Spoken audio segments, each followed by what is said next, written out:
বাংলাদেশই পৃথিবীর একমাত্র দেশ যেই দেশের কলেজ বিশ্ববিদ্যালয় পড়ুয়া শিক্ষার্থীদেরকে অ্যালকোহল বানানো শেখানো হয় খাতায়।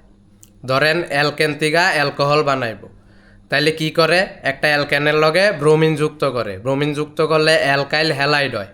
অ্যালকাইল হ্যালাইডের লগে সোডিয়াম হাইড্রোক্সাইড বা পটাশিয়াম হাইড্রোক্সাইড এরকম কিছু একটা যুক্ত করে, যুক্ত করলে ওই জায়গার থেকে ইথানল বা মিথানল হয়। আমি ড্যাম শিওর বাংলাদেশের ম্যাক্সিমাম শিক্ষার্থীদের হাতে যদি এই অ্যালকাইল হ্যালাইড বা ধরেন ব্রোমিন বা ধরেন সোডিয়াম হাইড্রোক্সাইড দেওয়া হয়, তারা এটা দেখা আইডেন্টিফাই করতে পারতো না যে কোনটা কি, কিন্তু তারা অ্যালকোহল খাতায় বানায় লাইতাছে। বাংলাদেশই পৃথিবীর একমাত্র দেশ যেই দেশে টিএনটি বানানো শেখানো হয় খাতায়।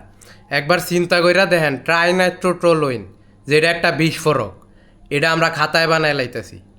মানে আমগো কি পারমাণবিক পাওয়ার, আমগো কি শক্তি যে আমরা টিএনটি খাতায় বানায় লাইতেছি, বেনজিনের লগে NO2 যুক্ত কইরা টিএনটি বানায় লাইতেছি। বাংলাদেশই পৃথিবীর একমাত্র দেশ যে দেশে সিমেন্ট বানানো শেখানো হয় খাতায়। চিন্তা কইরা দেখেন যে সিমেন্ট বানায় কিভাবে, এটা খাতায় শেখায়। ওই খাতায় শিখতে পারলেই তুমি A+। বাংলাদেশই পৃথিবীর একমাত্র দেশ যে দেশে লিপস্টিক বানানো শেখানো হয় খাতায়, যেই দেশে বিভিন্ন ধরনের প্রসাধনী বানানো শেখানো হয় খাতায়। বাংলাদেশই পৃথিবীর একমাত্র দেশ যেই দেশে ব্যাটারি কিভাবে কাজ করে সেইটা শেখানো হয় খাতায়। বাংলাদেশই পৃথিবীর একমাত্র দেশ যে দেশে অ্যানট ক্যানট গ্যালভানিক সেল এইসব কি, এটা শেখানো হয় খাতায়।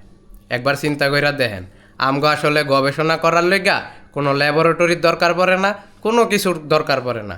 আমগো আসলে কোনো বাজেটেরও দরকার পড়ে না, কারণ আমগো একটা খাতা আর একটা কলম হইলেই হয়।